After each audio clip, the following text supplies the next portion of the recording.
2023 in Pokemon Go is coming to a close. We had some legendary encounters with some brand new Pokemon, some brand new Mega Evolutions and Primal Reversions, and I think that this year, as a generalist speaking, getting all of these different Pokemon was a massive win, which then is going to transition us into what can we expect in 2024 for Pokemon Go, because we even got something I didn't think that we would get as of yet, and that was Mega Rayquaza. So what does 2024 have to hold for us? Let's find out. So welcome to the Trainer Club. Here we go.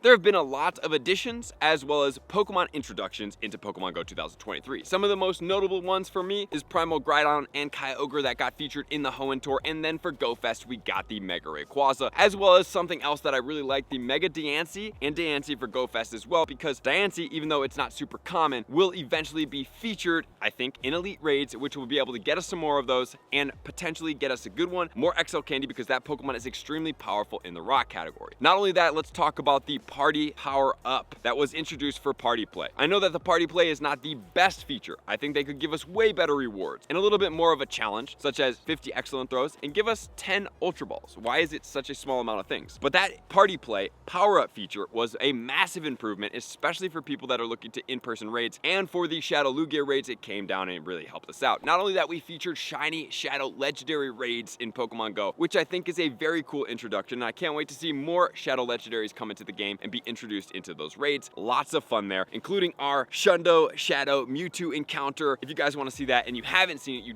definitely want to check that out because it was amazing. Okay, so we did cover some of the things that were featured, and I think that 2024 has a lot of optimistic points coming to it. But let's start off with some Mega Pokemon that are coming that I'm highly anticipating. Number one, I know this Pokemon isn't going to be the strongest, but Mega Mawile is going to come eventually. The reason why I like Mega Mawile is because it is going to be a Steel and a Fairy type combination.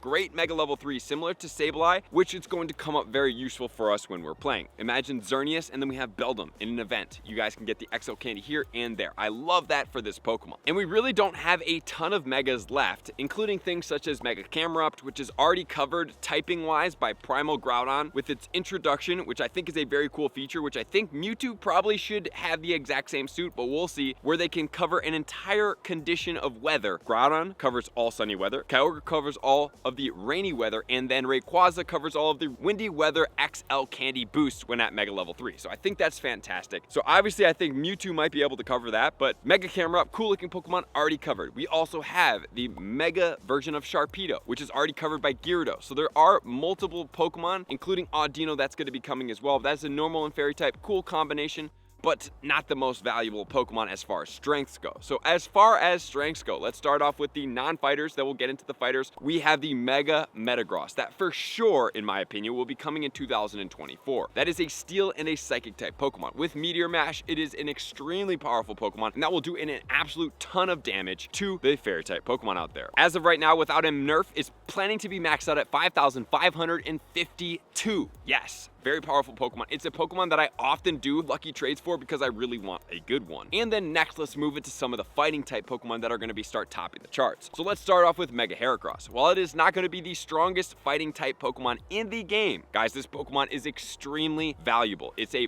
bug and a fighting type Pokemon. It gets Mega Horn, the top bug move in the game, which is extremely impressive and definitely a Pokemon you want to look out for. And just remember, the male is going to have the more prominent horns and the female has the heart on the front of its head. So you can get a Mega of both of them. I'm excited to see what those Megas look like, and remember, the shinies are absolutely gorgeous pink. Which then leads us to another fighter before we check out a little bit of these Pokemon stats, and that's going to be the Mega Lucario. Great looking Pokemon, fighting in Steel type, so two very valuable Mega Level 3 XL Candy boosts. Very excited about that, but not only that, guys, this Pokemon maxes out at 4,325, so not the highest max, but man, oh man, does this Pokemon pack a punch, because it is going to get Counter and Aura Sphere. Aura Sphere being one of the, if not the best fighting meta attacker move in the game. It's also going to get a secondary moveset of Shadow Ball. So both of these Pokemon highly anticipated in 2024. Let's check out where they sit in the game. So as far as fighting Pokemon overall, we do have a Pokemon that we're going to cover here very soon, and that's going to be Mega Mewtwo X at the top with Focus Blast at 54.46, but right in the second spot, we have the Aura Sphere on the Lucario at 52.66, followed by the Mega Blaziken, Mega Mewtwo Y, Shadow Regigigas, and then we have the Heracross, and that one's coming in with Counter and Mega Horn at 49.75. So as a bug type attacker, extremely strong and extremely valuable, which is then going to lead us to the most anticipated Pokemon in Pokemon Go right now, in my opinion. If there's another one and you guys think differently, let me know in the comments below, or if I'm on track, let me know in the comments below. Mega Mewtwo. Okay, so we have two versions of this one. We have the Mega Mewtwo Y, which is going to be the strongest Pokemon in the game, maxing out right now without a nerf. Remember, all these Pokemon that I've did announce right now could get nerfed slightly, is going to max out at 7,690, and that's pre-nerf. So I wouldn't be surprised if they nerf it down to around 68, 6,900, depending on what they're going to feature. Hopefully it'll be around 6,900, and then with a buddy boost all the way to level 51, you're going to be able to get it over 7,000. That would be my hope, that it goes over 7,000, because goodness gracious, will that look gorgeous in your Pokemon storage bag. But not only that, we also do have the Mega X version, which is going to be a fighting and a psychic combination. Not quite as strong, but still a strong Pokemon. And that one, as of right now, will max out at 7,339. And remember, Mewtwo does get a variety of different moves, which is why I'm so excited about this Mega version, because obviously it gets Psy Strike, the strongest psychic move in the game. Not only that, it's going to get Ice Beam, which is a very strong 2-bar hitting ice move. It's going to get Flamethrower, not the strongest fire move, but coming from a Mega Mewtwo, extremely powerful. It gets Thunderbolt as an electric move. It's also going to get Focus Blast, and then it gets Shadow Ball as well, man. This Pokemon is going to be absolutely topping the chart as a meta attacker Pokemon, which is why I think they have not released this Pokemon yet, and they are doing this at the very end, because not only is it valuable, it's highly anticipated, it's also extremely powerful. However, Rayquaza did get Dragon Ascent, which made it extremely strong in the game. So as of right now, with the Mewtwo, with Psy Strike in the Mega form, will it beat out the Rayquaza? As of right now, the strongest Pokemon in the game is a resounding Mega Rayquaza. Dragon Tail Dragon Ascent at 73.63, followed by the Mega Mewtwo Y at 64.24, then the Mega Mewtwo X 62.19, then we got the Primal Kyogre at 58.19, and the Groudon at 58.15, followed by the Shadow Mewtwo. Okay, man, that Pokemon is so strong, 57.41. Then we have the Mega Garchomp, 55.41, Rayquaza, 53.63, Mega Tyranitar, and then following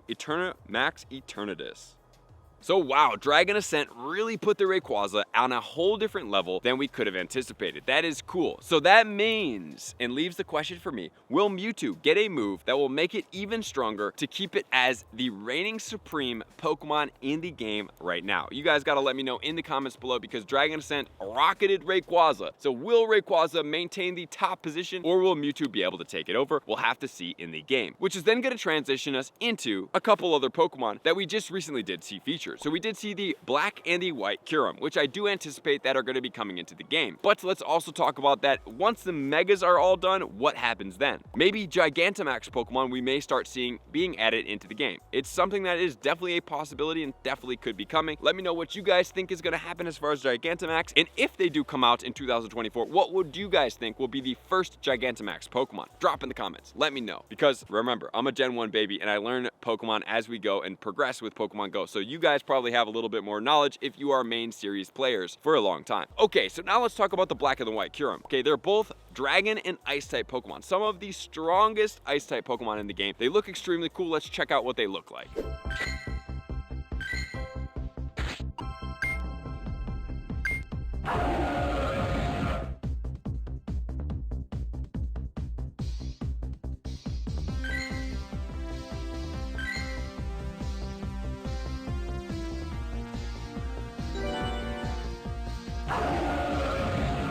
While they were introduced in the game, unfortunately, it was by error. Obviously, Kyurem came out, and for some reason, they pushed the black and the white version instead of the regular version as the Go Battle League rewards, which is actually hilarious. But these Pokemon, the black version is going to max out at 5,206, and the white will max out the same. However, as of right now, they're projected to have slightly different moves. The black is scheduled to have Shadow Claw and Dragon Tail, as well as Outrage and Blizzard. And while the white version is going to have Dragon Breath and Steel Wing, it's going to have Blizzard, Ancient Power, Dragon Pulse, and Focus Blast. So the black is a little bit more meta attacker friendly, and the white looks to be a little bit more PvP friendly. But at the same time, these Pokemon are extremely strong. They both get Blizzard. Unfortunately, not the strongest ice type move, but they will hit very hard, and based on their stats, they are going to be a force to be reckoned with. But let's not stop there, because we have another couple Pokemon that I am going to feature, and that is going to be Ash Greninja, which is extremely powerful in the game. I can't wait to see how they introduce that, and will they ever introduce Ash as a Pokemon character in the Pokemon Go series? I am very curious about that one, but the Ash Greninja is already stat loaded into Pokemon Go right now, so it has potential to come out. And then finally, the Zen mode version of the Galarian Darmanitan. The reason why this one is because it gets so incredibly strong, the top ice type in the game, and I can't wait to see a very powerful ice ice type come into the game because they do deserve it. But now let's move into the last portion of this video, and that's going to be features of this game. So I am hoping and thinking that Pokemon Go this year will have to do some massive reworking because of how old the game is becoming and how much they dismantle the community at a consistent basis. I think they have been considerably putting effort into rebuilding communities, but I also think at the same time that we are in a different year, we are in a different type of environment, and I think that yes, there will always be in-person play, and especially in the amazing communities. And if you guys are not a part of an amazing community, or you would always like to be a part of one, there's no better time than now to start a community. Start posting, hey, every comm day we're gonna meet up at this place, come on out, do a little bit of special stuff, model after some of the other things, have somebody create a couple 3D printed images of the Pokemon for comm day, hide them around, and have people go and hunt them out. Those are really cool activities to be able to participate in. It's always great to get out there to talk to trainers. But at the same time, I think that the remote raids is still something that is actually eating away at the game slowly but surely. It was one of the most blossoming times for Pokemon Go, and I truly think that, and I'm being optimistic here, that some point during this year, they're gonna have to open up the remote raids to be a little bit more pocket friendly and to also be a little bit easier to do without such a hard limit on this. They can always go up from 5. Obviously, as we see with some of the other events, they have opened them quite a bit for some of the events, like 10 to 20, but man, I think on a daily basis, 10 is a good position, and maybe they don't have to come all the way down to the price that they once were, but splitting the difference of the price would be a very valuable asset. Allow people to raid a little bit more. I mean, just be honest with ourselves, guys. Pokemon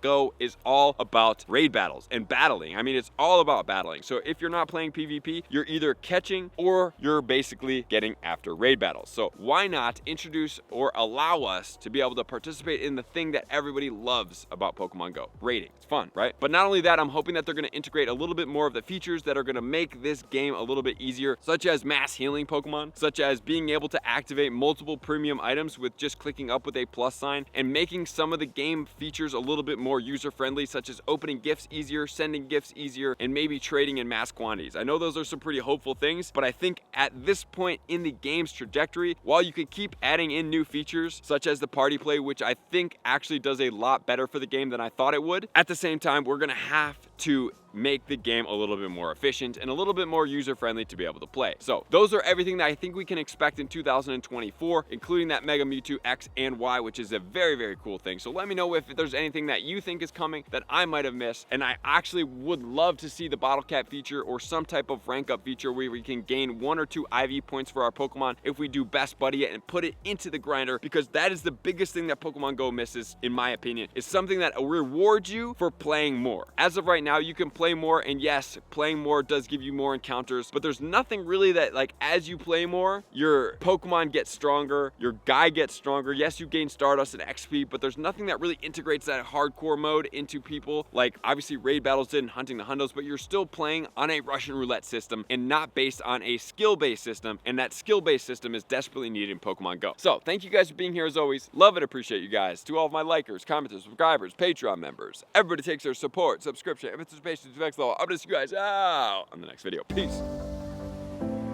I want to take this time to thank everybody who supports me in every facet. It means the world to me, and an extra special thank you to all my Patreons. I greatly appreciate the extra support to continue to allow me to pursue Pokemon Go full time, allowing me to create my daily video uploads in the most timely fashion for everyone's benefit. Plus, I get the amazing experience of sharing my creative processes behind the scenes and raiding all around the globe with select upper tiers. Thank you everybody for being a part of the Trainer Club. You all mean the absolute world to me, and I will see you guys out on the next video.